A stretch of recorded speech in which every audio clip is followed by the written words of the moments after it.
Any kind of disability can change your life. You buy long-term disability for your time of need. You may stop working, but the bills won't stop coming. And your insurance company may not be there when you need them. Does it all sound familiar? You need a team of experienced disability lawyers who can fight for your rights and get the justice. If your LTD claim has been denied, call now. And remember, you do not pay anything unless we win. Alam Law, your trusted disability lawyers. Hello everyone, this is Asif Khan once again from Community TV. Today is a special episode and we have a very esteemed guest on the telephone line, Mr. Frank Scarpitti, who is the mayor of Markham. Sir, welcome to you on the show.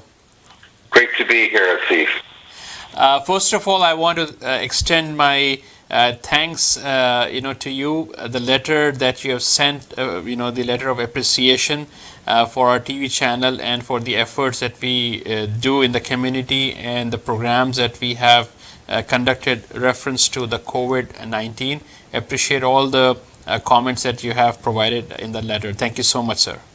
Well, thank you, and I don't mind publicly thanking you again. I think it's very important, certainly in the best of times, that people in all of our cultural communities get the correct information. Yeah. I have to say it's vitally important during critical times like we're facing in the pandemic. So thank you for all that you do. Appreciate it. I want to bring your attention towards the lockdown that Mr. Ford has announced now, the extension of that. How it's going to impact the businesses, because all these small businesses in Markham, in Mississauga, and everywhere in Ontario is going to be affected. Do you think it's a nice step that he's extended till January the 7th, and the Christmas holiday season is pretty much on as well? What is your take on it? Well, I think we have to get the details of that on Monday.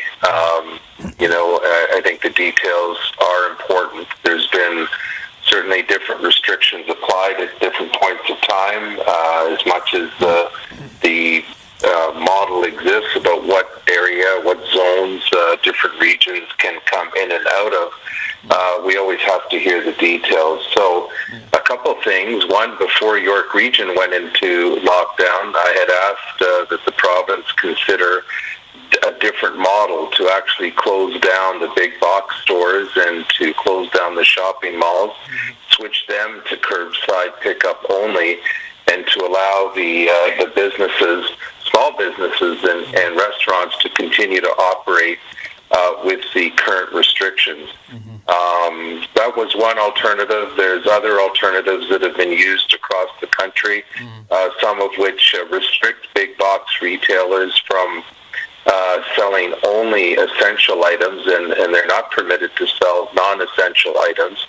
And again, I don't believe for a moment that there couldn't be a way to control that. It's not about putting ropes around aisles. It's about making it very clear to your customers that's the only thing you'll be able to buy when you check out. There's another model in another province which basically implements a 15% restriction on capacity, but that's for everyone. That's for the big box retailers and the small businesses. Again, the only reason that we're asking for some kind of alternative is so that small businesses can get a piece of the pie over the next, not only just over the next few weeks, Asif.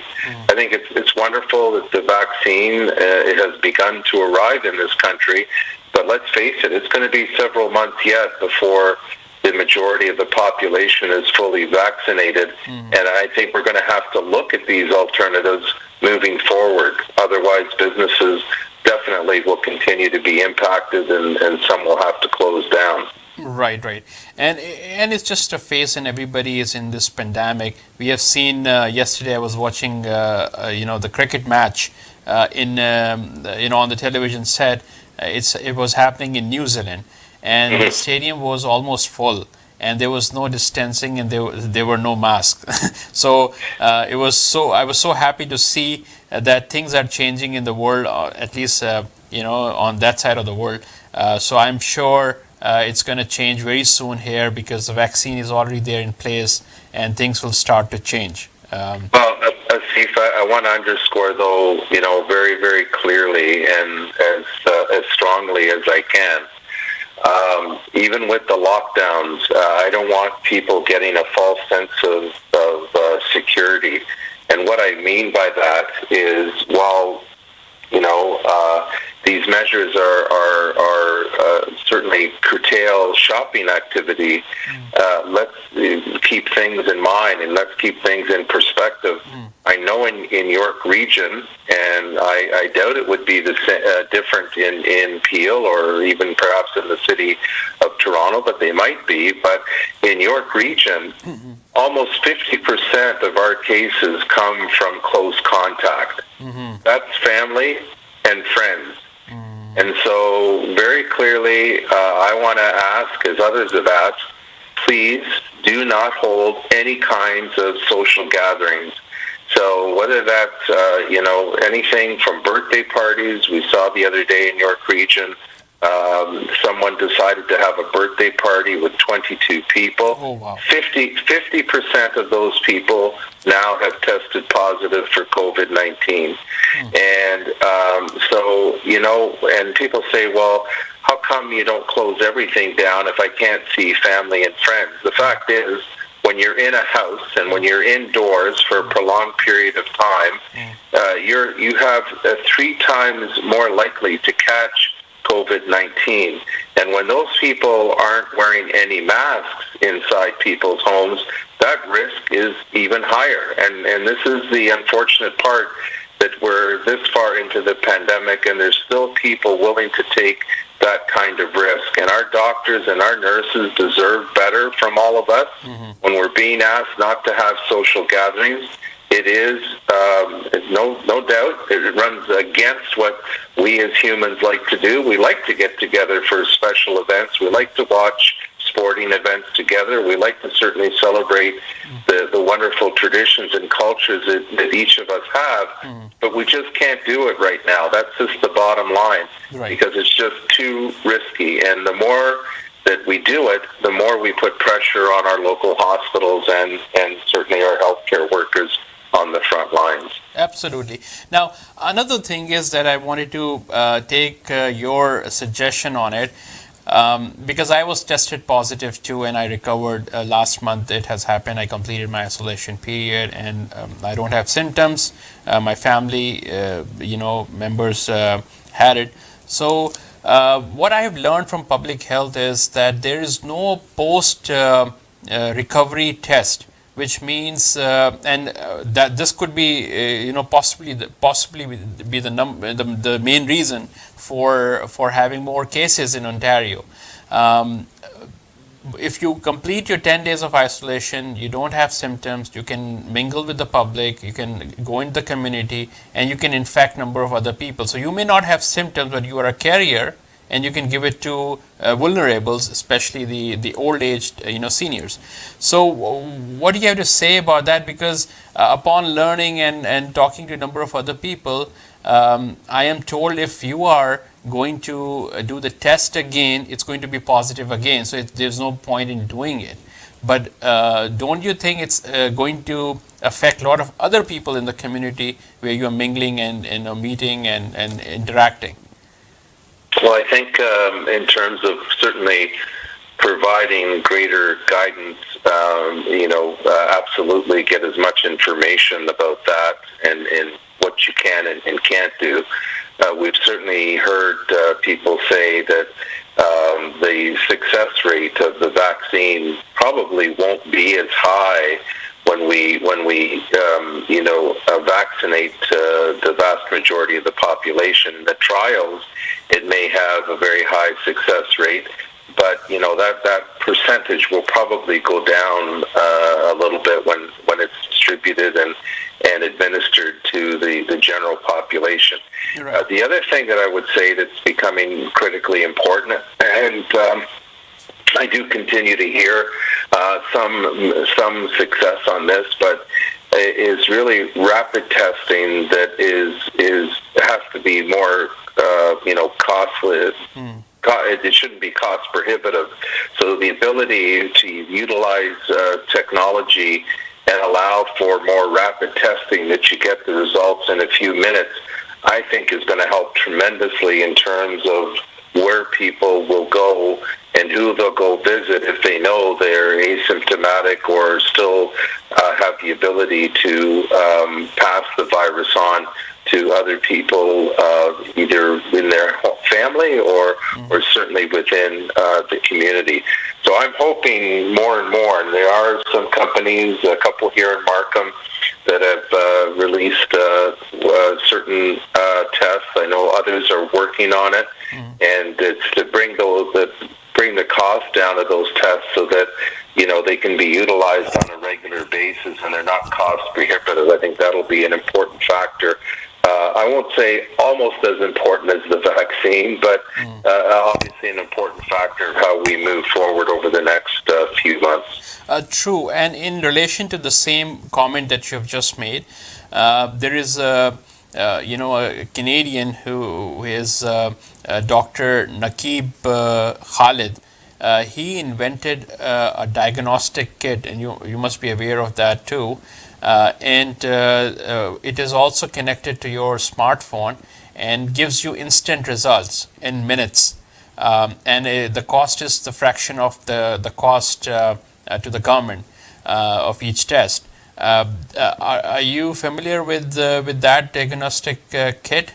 And if yes, then what's your comment? I'm not familiar with that particular one, but just would say that's really the type of technology that is going to make it useful for a great number in the community, and that's really what I'm getting at. Is the type of solutions that we need that will do it for a fraction of the cost, easy for the public to use, and gives you the results in a very timely fashion, because that, I think, will certainly dictate what people will be able to do on any given day, and we need to continue to do it, because at the end of the day, some of the negative the tests that are false test results can cause problems, obviously, and going one day and then waiting a few days, particularly if you're active out in the community and not adhering to the protocols that have been asked by all levels of government, you're putting yourself and others at risk. So that's why I think these test kits, whatever form they take, have to be for sure. We have to do them so they're not cost prohibitive and can be done easily by the general public. They have to be very easy to use and gives us quick results as well. Right. And in some instances, there are members in the community, they have reported us, about the expensive tests for the travelers, because the time effectiveness is not there for those tests, the results to come out. It takes about 24 to 48 hours, in some instances about 72 hours as well. What's your, are you looking into this matter too, that people have to pay $180 to up to $270 or up to $300 to pay those tests to get the results in few hours if they have flights to catch and all? Do you have any mechanism to control that cost element and to have those tests done on the in the expedited fashion? Well, I think really again we have to look to Health Canada. We have to look to the Ministry of Health provincially, and perhaps involve some other ministries. We don't have the mechanisms at the local or municipal level to be able to impact either the timing or the cost. And certainly, I think the other levels of government have to look at that quite quickly. But again, and we need this. If we're going to allow, and some people have questioned whether we should be allowing international travel when we are seeing such great impact to business here at home. I think a lot of people have questioned whether we should even be allowing international travel, and unless it's been for, family and more urgent matters.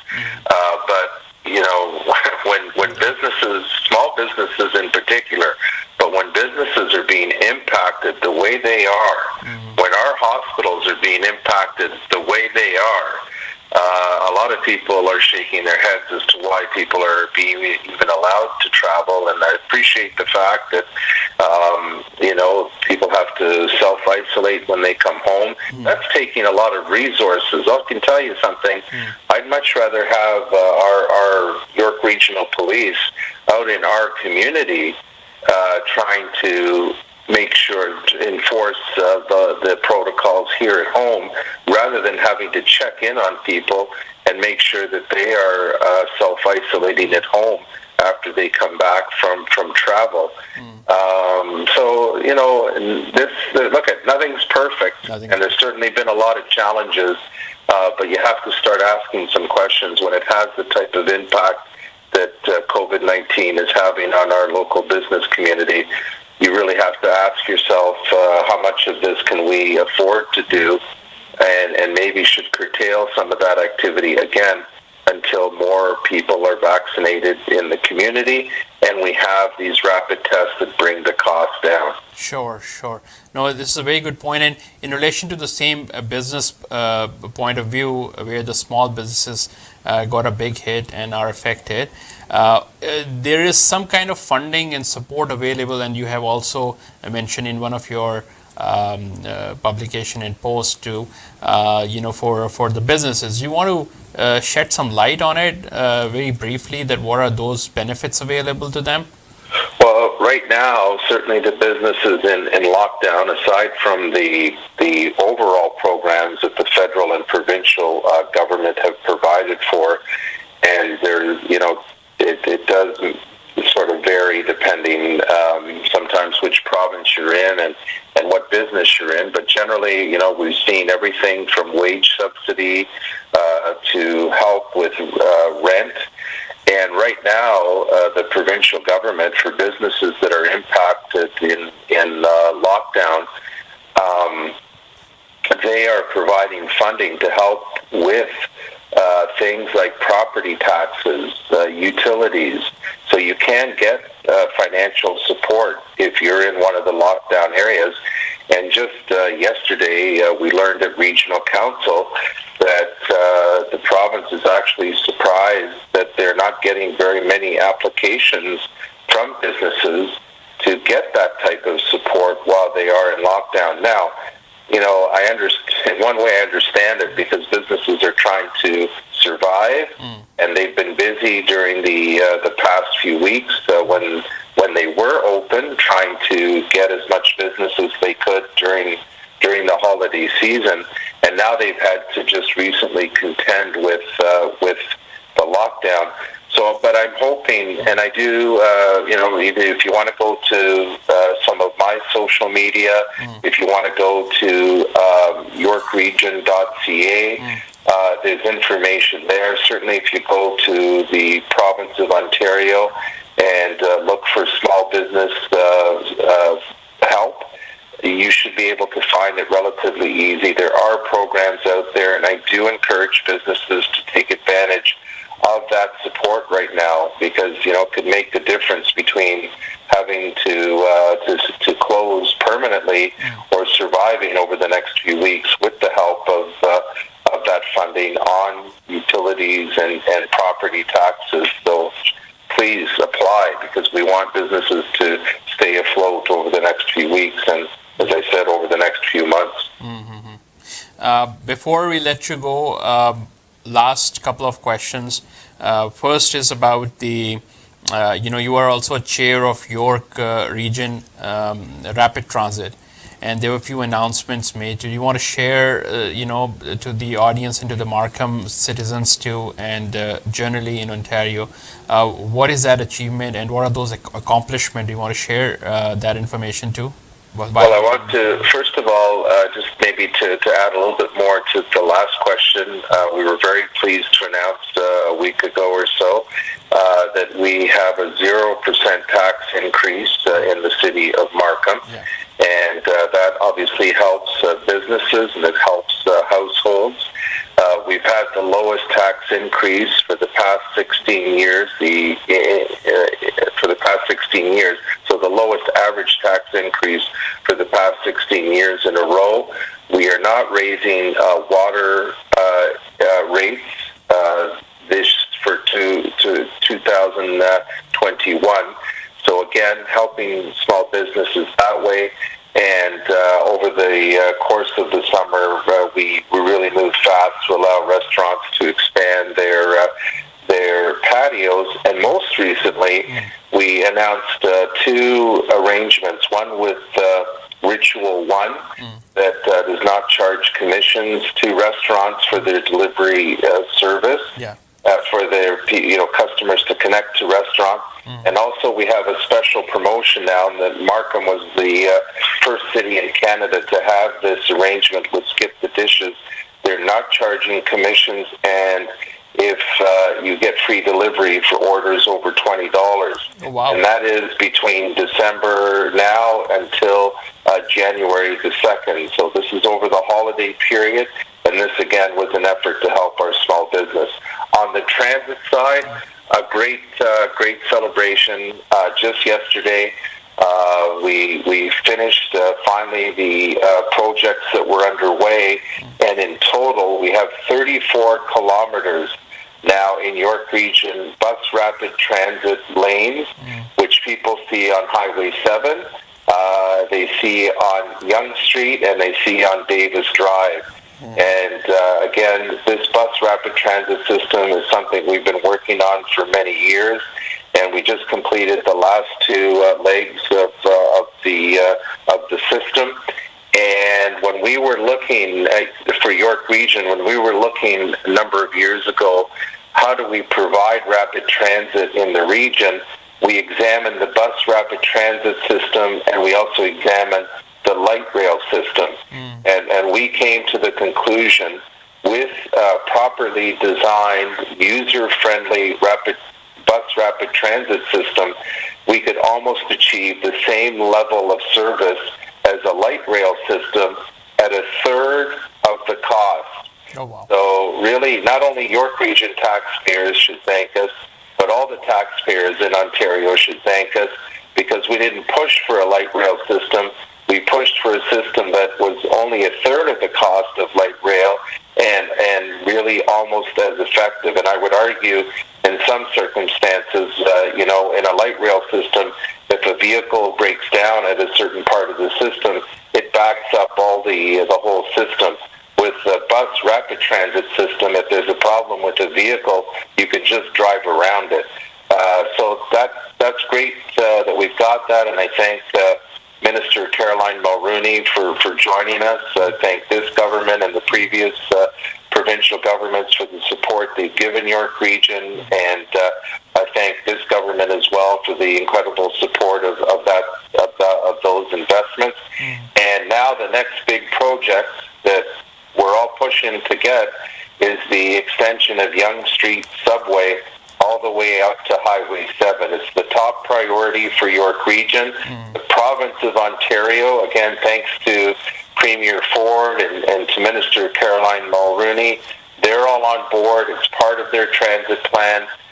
We now are looking to the federal government to come up with their share so that project can start. And I'll tell you, Steve, we are very, very anxious here in York Region. We've been waiting for decades. In fact, our environmental assessment was done over 10 years ago. It's the most justifiable rapid transit line, and some other lines are either under construction now or have been built in the last few years that did not have the number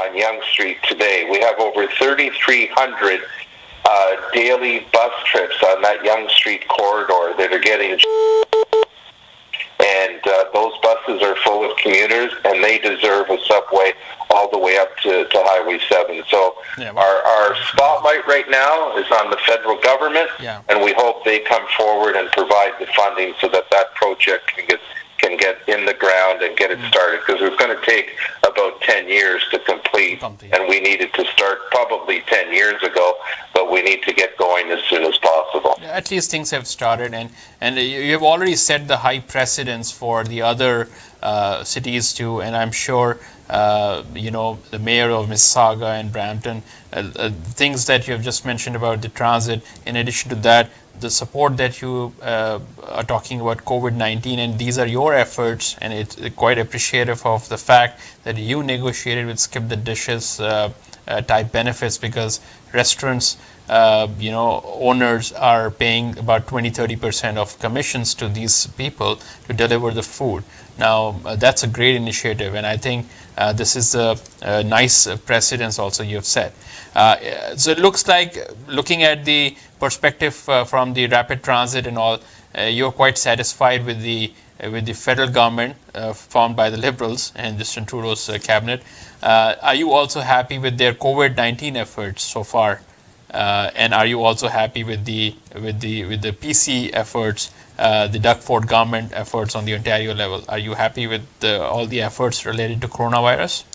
Well, I just say this. After this is all over, we need to collectively sit down and talk about what went well, and what, not that it didn't go well, but that we were, I would say, collectively somewhat unprepared for. And I think certainly some of the health messaging at the start of the pandemic, we have to get a better way to protect the public and make sure that we're giving them up-to-date information.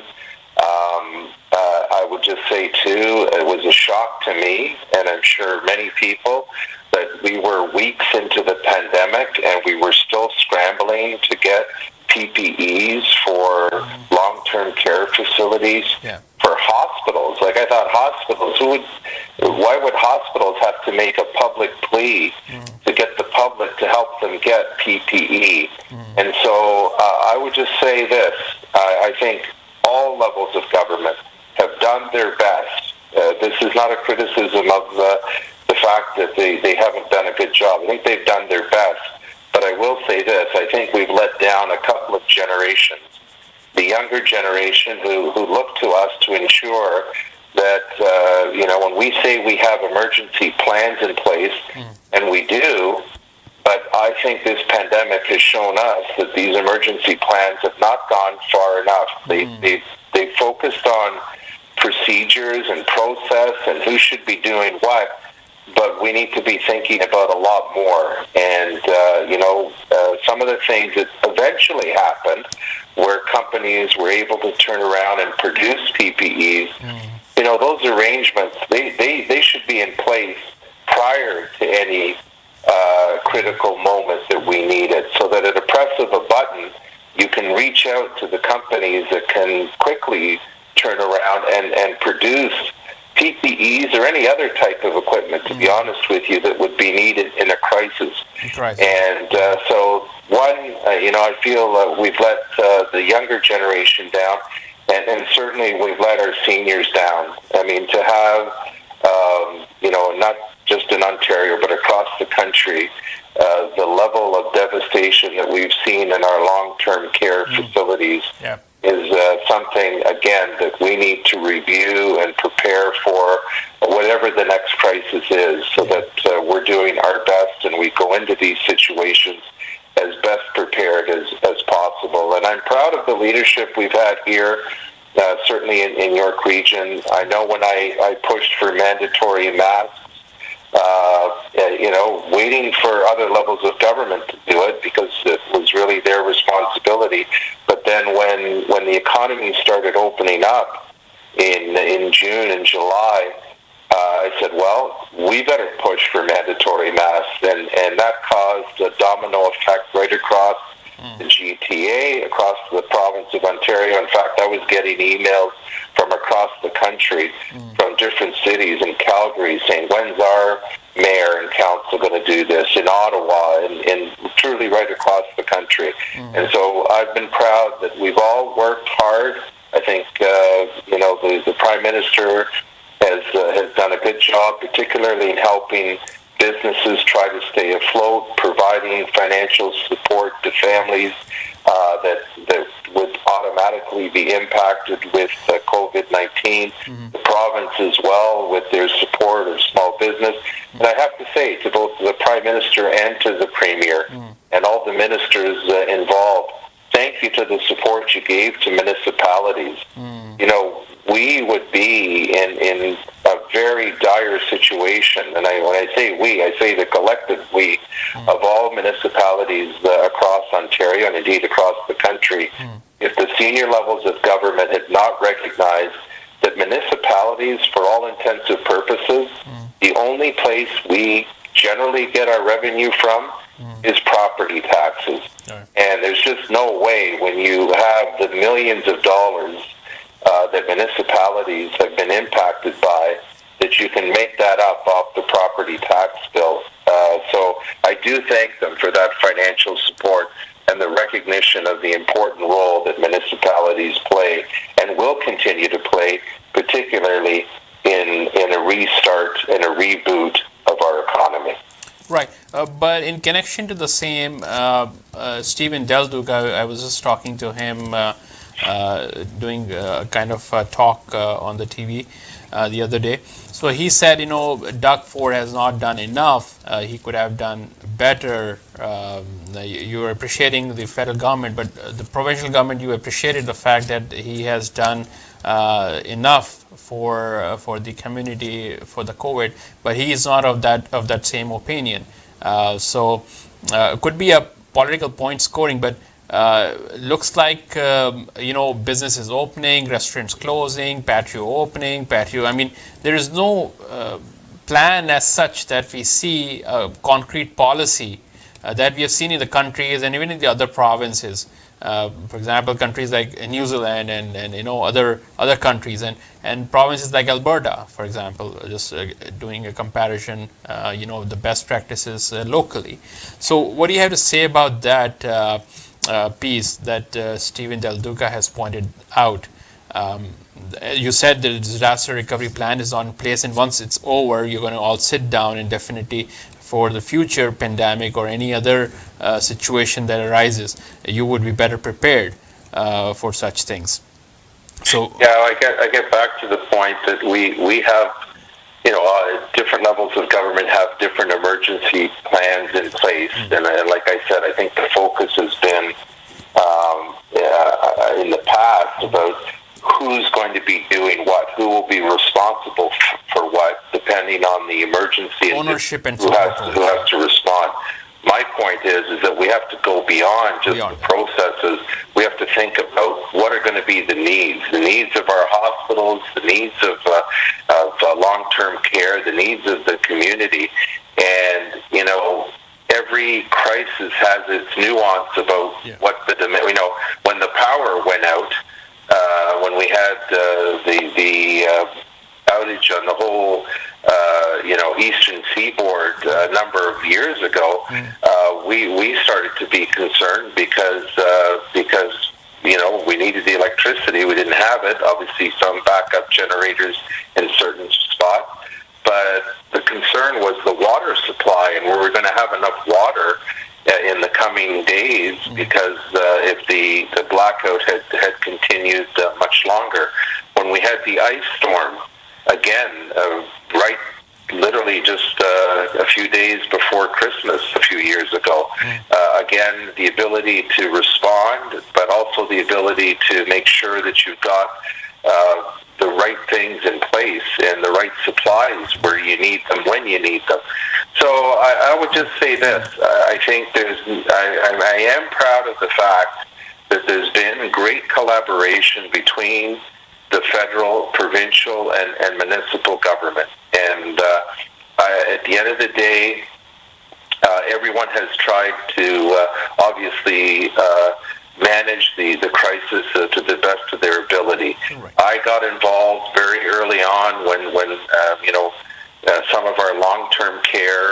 facilities had outbreaks. Participation House in Markham, if you remember, had an outbreak. Yeah.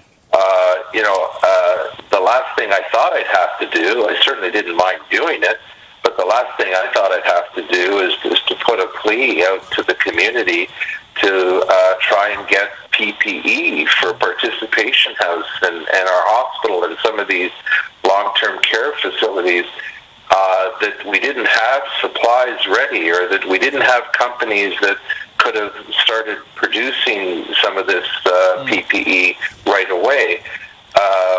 Again, I think it just brought to light that we've got a lot more work to do in preparing for crisis. And I would just say this, that there's been parts of as we've all tried to manage.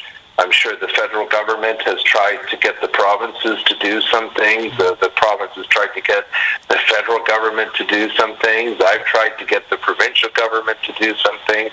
They've tried to get local municipalities.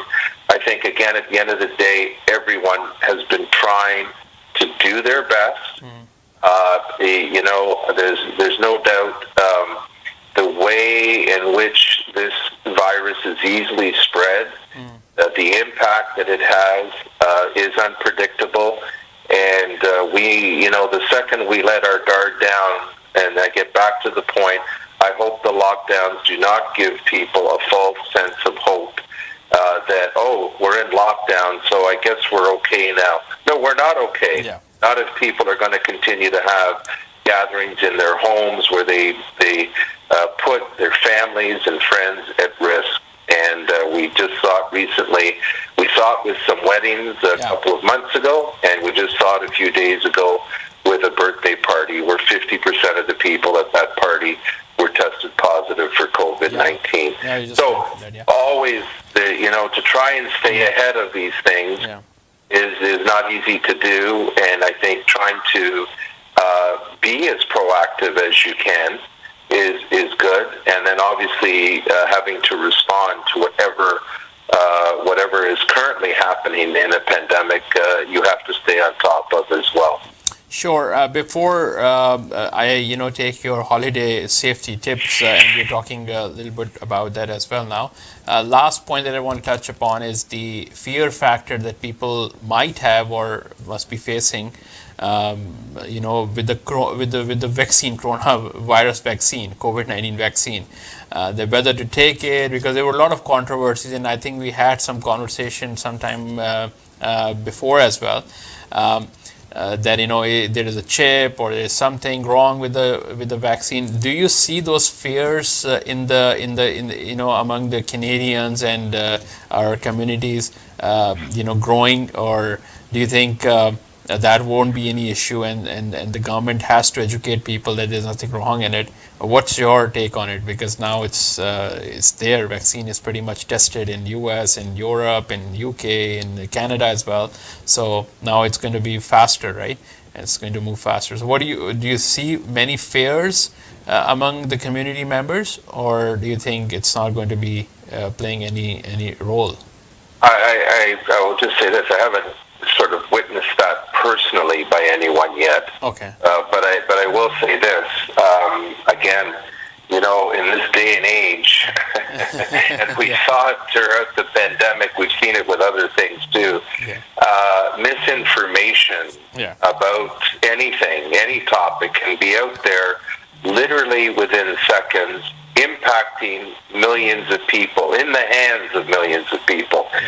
So I think what's going to be important, and certainly there'll be people that'll be rushing to sort of, get through the front door and get that vaccination. There'll be others that'll be sitting on the sidelines. There'll be others who, will say, I'll never get it. I think what's going to be important, and this is now, really it's everyone's responsibility, and certainly we will do our part locally.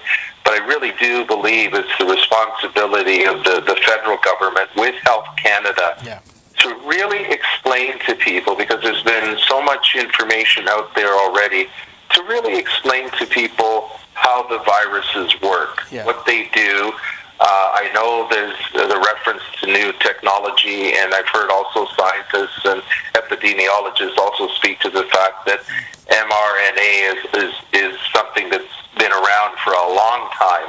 It's new, perhaps, in widely distributed vaccinations, but it's been around for some time. I think they need to start now, because with the holidays, I'm not sure how much people will be paying attention. But certainly in the new year, they should have someone go on live television and explain it. The media should have lots of interviews about it.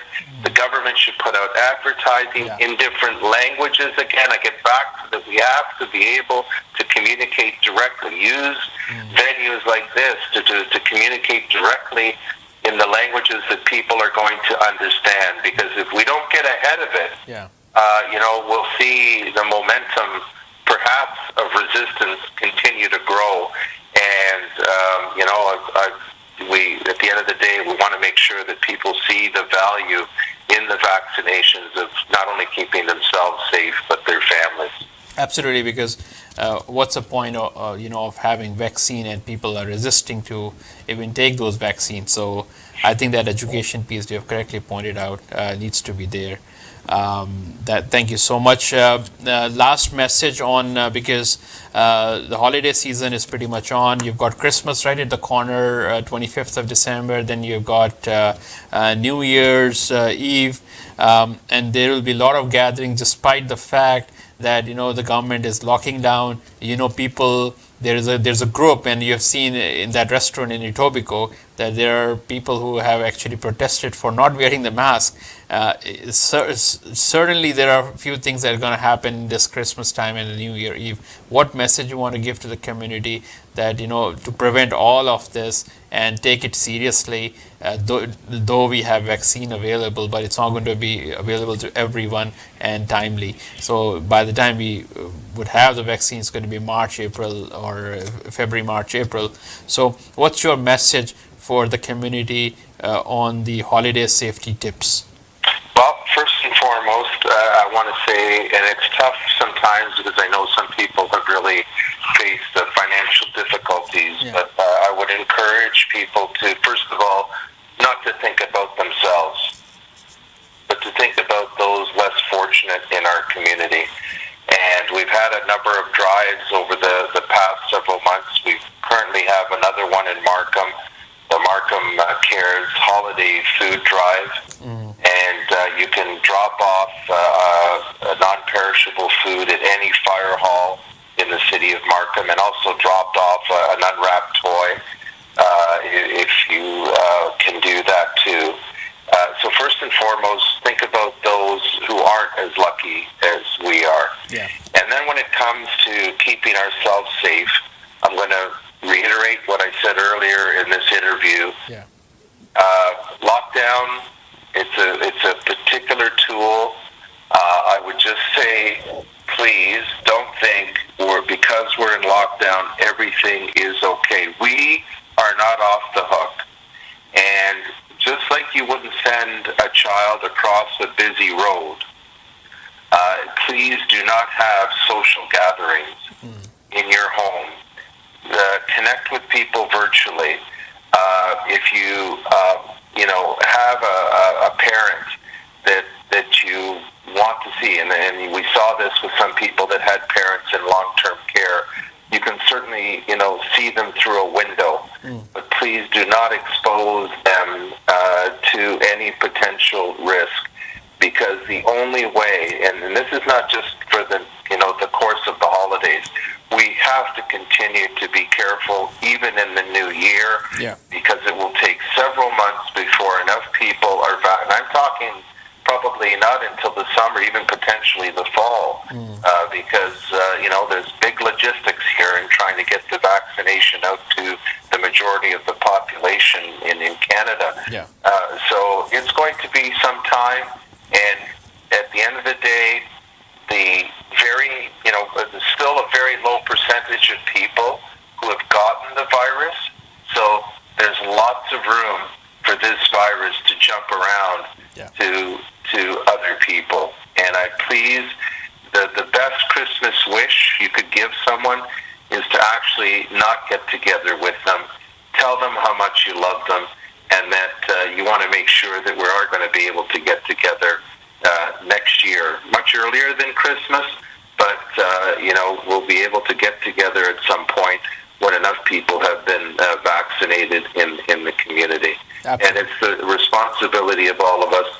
I hate repeating this stuff, but it has to be repeated. That's repeated. If you're outside your home, wear your mask. If for some reason you have to deal with someone outside of your household, keep more than 2 meters apart. And please do not have the social gatherings.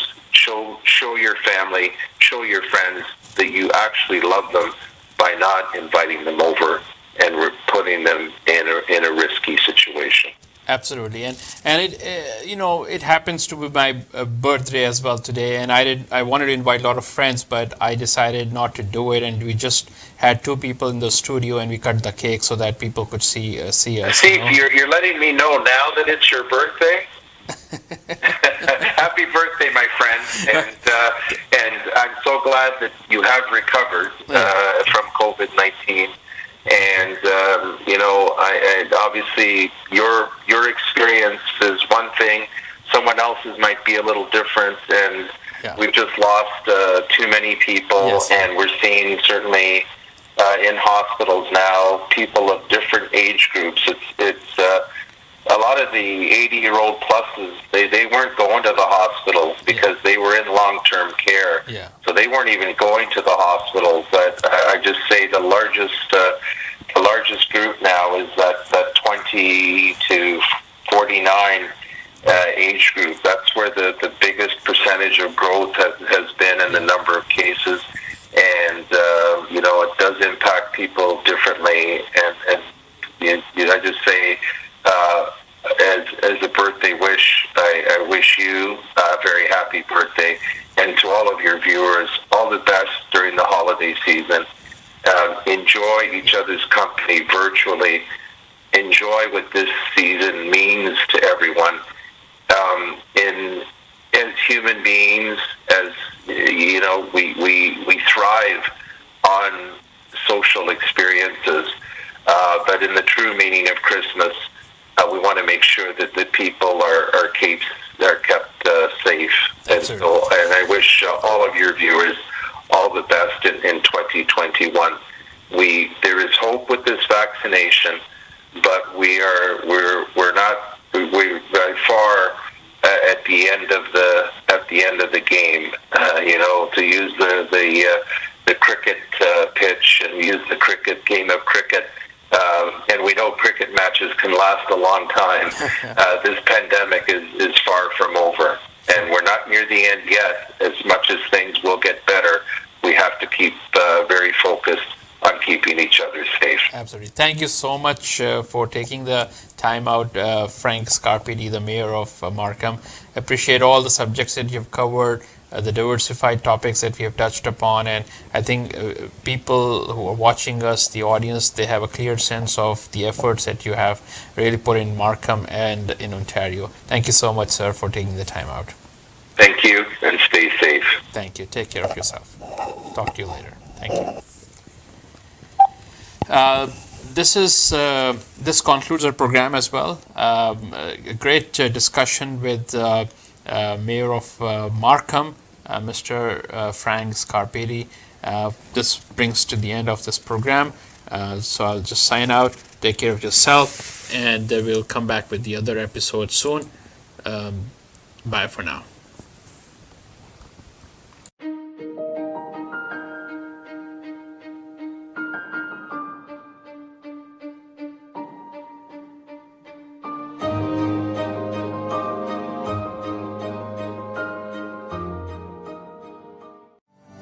Now real estate agents are able to incorporate themselves, put the right step forward with proper planning to grow your wealth through your corporation. Call today Zahid Sayed from Uruj Financial.